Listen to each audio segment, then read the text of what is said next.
নমস্কার, আমি শুভ। আজকে চলে আসলাম আপনাদের কাছে একটি নতুন ভিডিও নিয়ে। আশা করি সকলেই আমার পাশে থাকবেন, সাথেই থাকবেন। জানা অজানা অনেক তথ্য নিয়ে আসছি আপনাদেরই মাঝে। আমরা সনাতনীরা কথায় কথায় বলে থাকি ৩৩ কোটি দেবতা। আসলে ৩৩ কোটি দেবতা সনাতন ধর্মে এটা কতটুকু গ্রহণযোগ্য, কতটুকু সত্য, কতটুকু যুক্তিসঙ্গত আমরা অনেকেই জানি না। আদৌ কি এটা সম্ভব যে সনাতন ধর্মে ৩৩ কোটি দেবতা? কতজন বা আমরা বলতে পারি আমরা এক এক মানে ৩৩ কোটি দেবতার সম্পর্কে? আমরা এটা যদি আমরা চিন্তা করে দেখি, আদৌ সনাতন ধর্মে ৩৩ কোটি দেবতার কোথাও কোনো ব্যাখ্যা কোনো পুস্তকে বা কোনো পুরাণে কোনো বেদে আছে কি না? তাহলে প্রশ্ন থেকেই যায়, তাহলে সনাতনীরা কেন কথায় কথায় ৩৩ কোটি দেবতার কথা বলে থাকে? এখানে ৩৩ কোটি শব্দের অর্থ ৩৩ কোটি, এটা কি কোনো সংখ্যাবাচক নাকি ৩৩ কোটি শব্দের অর্থ এখানে ৩৩ ক্রোড়কে বোঝানো হয়েছে? একদমই তা নয়। এখানে ৩৩ কোটি, কোটি শব্দের অর্থ পুরাণ মতে প্রকার বা শ্রেণী এবং বেদ মতে বা ভেদ। আশা করি আমরা বুঝতে পেরেছি এই কোটি শব্দের অর্থ এবং এর তাৎপর্যটুকু। তো এবার এখানে আমরা এইভাবে বলতে পারি যে কোটি শব্দের অর্থ পুরাণ মতে শ্রেণী বা প্রকার এবং বেদ মতে ভেদ বা ভাগ। অর্থাৎ দেবতার যে ৩৩ প্রকার ভেদ বা প্রকার রয়েছে তাকে একত্রে বা সেটাকে একত্রে বর্ণনা করা হয় ৩৩ কোটি স্বরূপে বা ৩৩ কোটি স্বরূপে চিহ্নিতকরণ করা হয়।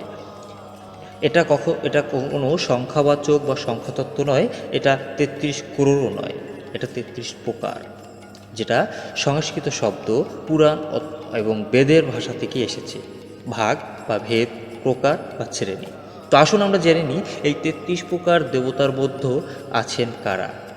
কারা কারা আছেন এই ৩৩ প্রকার দেবতার মধ্যে?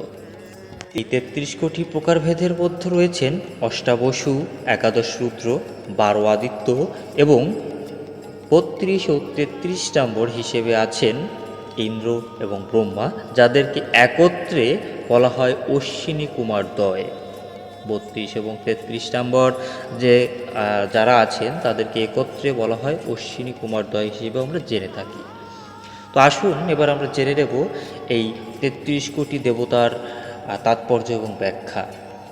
তো সেখানে আমরা ব্যাখ্যা করতে গেলে প্রথমেই আমাদের যেটা জানতে হবে সেটা হচ্ছে, প্রথমে চলে আসে অষ্টাবসু। তাহলে অষ্টাবসু কি? অষ্টাবসু হচ্ছে আমাদের আত্মাকে স্থির করে এই অষ্টাবসু। তাহলে অষ্টাবসুতে আছেন কারা কারা একটু জেনে নেব। অষ্টাবসুতে আছেন ধরা, জল, অগ্নি, বায়ু, আকাশ, চন্দ্র, সূর্য এবং নক্ষত্র।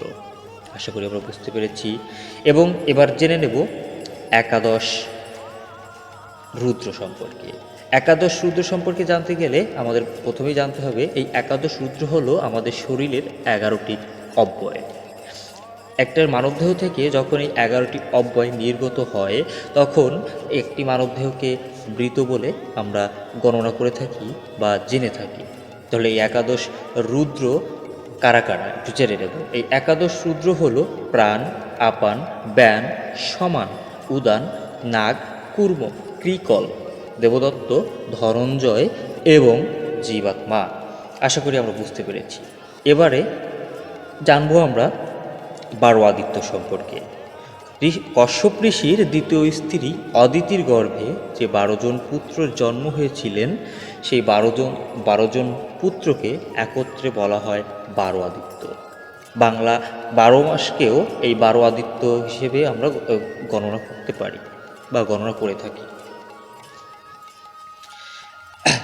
এবার জেনে নেব এই ১২ আদিত্য কারা কারা। এই ১২ আদিত্য হলো অংশুমান, অর্যমান, ইন্দ্র, ত্বষ্টা, ধাতু, পর্জন্য, বৃষ, ভগ, মিত্র, বরুণ, বিভীষণ ও বিষ্ণু। এবার জেনে নেব ৩২ ও ৩৩ নম্বর দেবতা সম্পর্কে। ৩২ ও ৩৩ নম্বর দেবতায় রয়েছেন কারা? ইন্দ্র এবং ব্রহ্মা। এদের একত্রে বলা হয় অশ্বিনী কুমার দ্বয়। এদের যোগান হচ্ছে বিদ্যুৎ, শক্তি, বায়ু, দৃষ্টি এবং শিল্পের যোগানদাতা এই ৩২ ও ৩৩ নম্বর দেবতা, যাদেরকে আমরা আবার একত্রে অশ্বিনী কুমার দ্বয় হিসেবেও জেনে থাকি। আশা করি আমরা বুঝতে পেরেছি সংক্ষেপে সনাতন ধর্মের ৩৩ কোটি দেবতা সম্পর্কে। অবশ্যই নমস্কার। হলে ক্ষমার সুন্দর দৃষ্টিতে দেখবেন। আবারও আসবো কোনো অজানা তথ্য নিয়ে, অজানা ভিডিও নিয়ে আপনাদের মাঝে। অবশ্যই যদি ভালো লেগে থাকে লাইক কমেন্ট করবেন এবং শেয়ার করে পাশেই থাকবেন। ধন্যবাদ।